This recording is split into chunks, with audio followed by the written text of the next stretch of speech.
टाटा समूह एक प्रतिष्ठित भारतीय बहुराष्ट्रीय समूह है जिसका मुख्यालय मुंबई में है। 4-5 इसकी उत्पत्ति 1868 में हुई और तब से यह भारत के सबसे बड़े समूह में विकसित हो गया है, जो दुनिया भर के 150 से अधिक देशों में उत्पादों और सेवाओं की आपूर्ति करता है। 6 महाद्वीपों में फैले 25 के साथ समूह विशाल 100 देशों में काम करता है। मार्च 2022 तक टाटा समूह में 29 सार्वजनिक रूप से सूचीबद्ध कंपनियां शामिल हैं, जिनका सामूहिक रूप से लगभग $311 बिलियन पूंजीकरण है।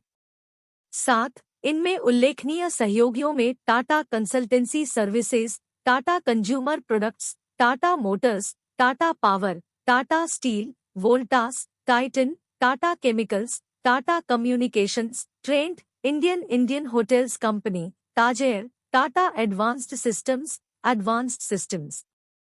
कैपिटल, क्रोमा, बिग बास्केट और टाटा स्टारबक्स।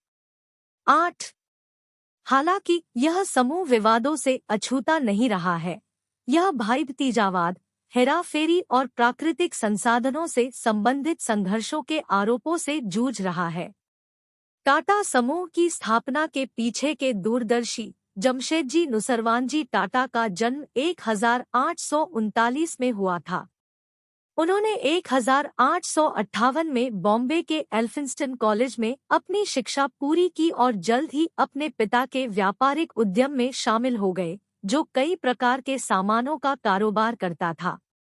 इसी अवधि के दौरान टाटा को चीन के साथ व्यापार संबंध बढ़ाने में गहरी रुचि विकसित हुई। अमेरिकी गृहयुद्ध के चरम के दौरान, जिसने बंबई में कपास बाजार में तेजी ला दी, टाटा और उनके पिता एशियाटिक बैंकिंग कॉरपोरेशन जुड़ गए। हालांकि जब ज्वार कम हुआ तो टाटा की वित्तीय स्थिरता बुरी तरह प्रभावित हुई। शुक्र है, अगले 3 वर्षों में उनकी साख पुनः स्थापित हुई। 1868 में नेपियर के एबिसिनिया अभियान से संबंधित एक आकर्षक अनुबंध के साथ निर्णायक मोड़ आया, जिसने परिवार की किस्मत को बहाल करने में मदद की। 1870 में रुपए की पूंजी से लैस 21,000 टाटा ने एक ट्रेडिंग कंपनी स्थापना शुरू की। बाद में उन्होंने चिंचपोकली में एक असफल तेल मिल का अधिग्रहण किया और सफलतापूर्वक इसे एलेक्जेंड्रा मिल नामक एक लाभदायक कपास मिल में बदल दिया।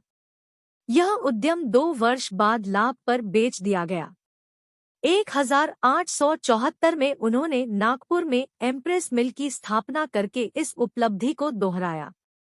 टाटा के सपनों में एक लौह और इस्पात कंपनी, एक असाधारण होटल, एक विश्वस्तरीय शैक्षणिक संस्थान और एक जलविद्युत संयंत्र की स्थापना शामिल थी।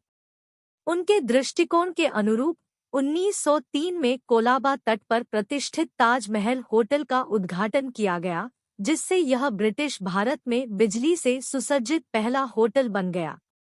जमशेदजी के निधन के बाद उनके बड़े बेटे दोराबजी टाटा ने 1904 में बागडोर संभाली। 1907 में उन्होंने टाटा स्टील, जो पहले Tata iron and steel company TISCO थी, को जन्म दिया। टाटा लिमिटेड ने लंदन में अपना पहला विदेशी कार्यालय खोलकर समूह की वैश्विक आकांक्षाओं को चिह्नित किया। जमशेदजी की एक और महत्वाकांक्षा का एहसास पश्चिमी भारत के उद्घाटन जलविद्युत संयंत्र टाटा पावर की स्थापना के साथ हुआ। इसके अतिरिक्त भारतीय विज्ञान संस्थान 1911 में छात्रों के पहले बैच के प्रवेश के साथ साकार हुआ। 1938 में JRD टाटा टाटा समूह के अध्यक्ष की भूमिका में आसीन हुए।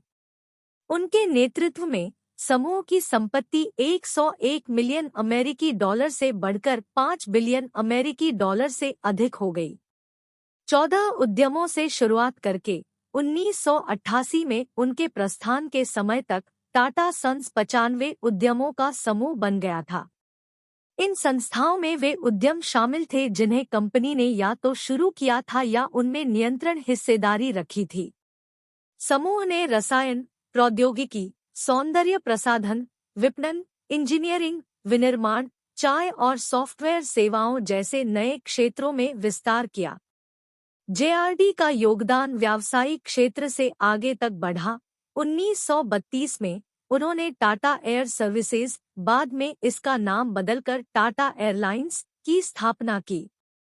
हालांकि भारत सरकार ने 1953 में एयर कॉरपोरेशन एक्ट के माध्यम से एयरलाइन में बहुमत हिस्सेदारी खरीदी। जेआरडी टाटा 1977 तक इसके अध्यक्ष बने रहे। 1945 में टाटा मोटर्स की स्थापना शुरू में लोकोमोटिव पर केंद्रित थी, अंततः एक संयुक्त उद्यम के माध्यम से वाणिज्यिक वाहनों में शाखाएं। 1954 में डेमलर बेंज। 1968 में टाटा कंसल्टेंसी सर्विसेज की स्थापना हुई। 1991 में रतन टाटा ने टाटा समूह के अध्यक्ष का पद संभाला। भारत के आर्थिक उदारीकरण के साथ बाजार ने विदेशी दावेदारों के लिए अपने दरवाजे खोल दिए। इस परिवर्तनकारी अवधि के दौरान टाटा समूह ने अधिग्रहणों की एक श्रृंखला शुरू की।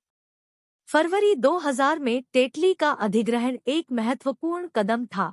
इसके बाद 2007 में कोरस समूह की खरीद और 2008 में जगुआर और लैंड रोवर ऐतिहासिक अधिग्रहण हुआ। रतन टाटा के मार्गदर्शन में टाटा मोटर्स ने 2008 में टाटा नैनो पेश की, जिसे सबसे प्रसिद्ध माना जाता है। दुनिया की सबसे सस्ती कार। 2017 में नटराजन चंद्रशेखर ने अध्यक्ष के रूप में पदभार संभाला। उनके कार्यकाल में व्यावसायिक क्षेत्रों में पर्याप्त पुनर्गठन हुआ और प्रमोटर हिस्सेदारी के स्वामित्व में वृद्धि हुई। उनके नेतृत्व में समूह ने न केवल दिवाला कानूनों के माध्यम से अधिग्रहण किया,